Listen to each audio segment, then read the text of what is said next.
Wait. Scroll ಮಾಡಬೇಡಿ. ವಿಡಿಯೋನ save ಮಾಡ್ಕೊಳ್ಳಿ, ಹಾಗೆ ಪೂರ್ತಿ ವಿಡಿಯೋ ನೋಡಿ.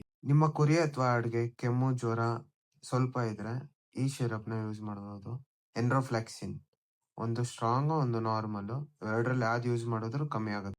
ಜ್ವರ 103, 104 ಇದ್ರೆ ಇದು ಯೂಸ್ ಮಾಡ್ಬೋದು. 104ನ ದಾಟೋದ್ರೆ 105, 106ಗೆ ಆವಾಗ ಇಂಜೆಕ್ಷನ್ ಯೂಸ್ ಮಾಡಬೇಕು.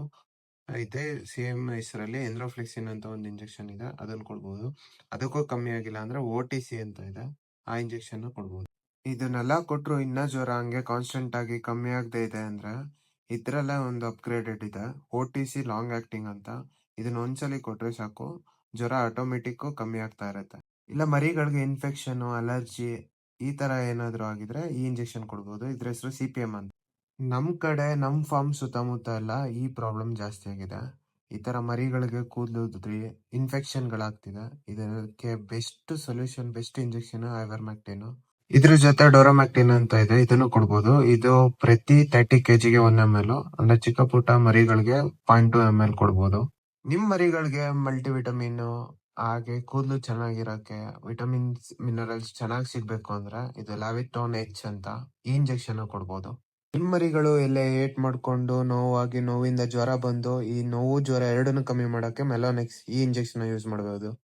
ಕೆಲವ್ರಿಗೆ ಇಂಜೆಕ್ಷನ್ ಕೊಡಕ್ ಬರಲ್ಲ ಅಂಡ್ ಹೇಗ್ ಕೊಡೋದು ಅಂತಾನು ಗೊತ್ತಿರಲ್ಲ, ಅಂತವ್ರಿಗೆ ಈ ತರ ಟಾನಿಕ್ ಗಳನ್ನ ಯೂಸ್ ಮಾಡ್ಬೋದು.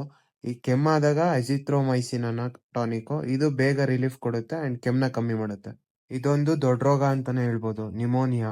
ಇದು ಬಂದ್ಬಿಟ್ರೆ ಮರಿಗಳು ಫುಲ್ ಸಣ್ಣ ಆಗೋದು, ವೀಕ್ ಆಗೋದು, ಯಾವಾಗ್ಲೂ ಕೆಮ್ತಿರೋದು ಅಂಡ್ ಲೂಸ್ ಮೋಷನ್ ಹೆವಿ ಆಗ್ತಿರೋದು, ಜ್ವರ ಹಾಗೆ ಕಾನ್ಸ್ಟೆಂಟ್ ಆಗಿರೋದು. ಇದಕ್ಕೆ ಆಲ್ಮೋಸ್ಟ್ ಜಾಸ್ತಿ ಮೆಡಿಸಿನ್ಸ್ ಇಲ್ಲ, ಇಂಟ್ರಾಸೆಪ್ಟ್ ಅಂತ ಕೊಡ್ಬೋದು. ಈ ಪ್ರಾಬ್ಲಮ್ ಮೇಕೆ ಕುರಿ ಸಾಕಿರೋರು ಎಲ್ಲರ ಮನೇಲೂ ಗೊತ್ತಿರುತ್ತೆ. ಹೊಟ್ಟೆ ಉಬ್ರಿಸ್ಕೊಳ್ಳೋದು, ಬ್ಲೋಟಿಂಗ್ ಅಂತ ಕರಿತೀವಿ. ಇದಕ್ಕೆ ಬ್ಲೋಟ್ರಿಡ್ ಅನ್ನೋ ಟಾನಿಕ್ ಇದೆ, ಇದನ್ನ 10 ml ವರೆಗೂ ಕೊಡ್ಬೋದು. ಇದೇ ರೀತಿ ಹೆಚ್ಚಿನ ವಿಡಿಯೋಸ್ಗಳಿಗೆ ಫಾಲೋ ಮಾಡಿ ಅಂಡ್ ಪಾರ್ಟ್ 2 ಬೇಕಂದ್ರೆ ಕಮೆಂಟ್ ಮಾಡಿ.